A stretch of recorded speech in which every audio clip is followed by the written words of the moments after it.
把幼崽当零食吃，将孩子当垃圾丢。盘点动物界最狠心的8位父母，他们饿起来竟然连自己的孩子都不放过。第8名，杜鹃。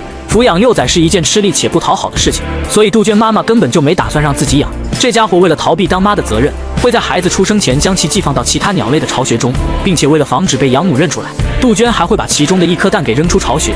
正所谓有其父必有其子，小杜鹃出生后也不是什么好鸟，这家伙为了独享养母的宠爱，会将还未孵化的鸟蛋推出巢穴。可怜的鸟妈妈对此并不知情，仍在喂养暗害自己亲孩子的仇人。第7名，竖琴海豹。动物界只生不养的父母还有这位，这家伙小时候的外表非常可爱，但是他却有着一段悲惨的童年。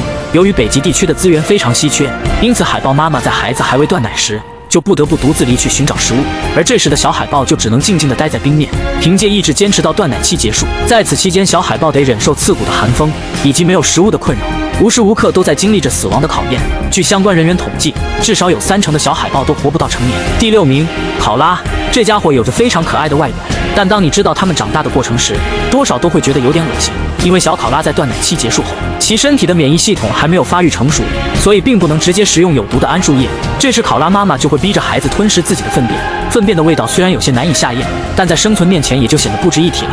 看来父母曾经常挂在嘴边说的一把屎一泡尿把你养大也并非是不可能的。第5名，仓鼠。你绝对想不到外表如此可爱的仓鼠竟会残忍吃掉自己的孩子。根据科学家的研究发现，当仓鼠妈妈生下8只小仓鼠时，它就会吃掉其中的2只，如果再往里面加进去2只，它还会继续做出如此残忍的行为。为此，科学家推测，仓鼠妈妈只是担心没有能力养活这么多孩子，所以为了其他小仓鼠能够健康成长，它就会忍痛吃掉一些体质较弱的孩子。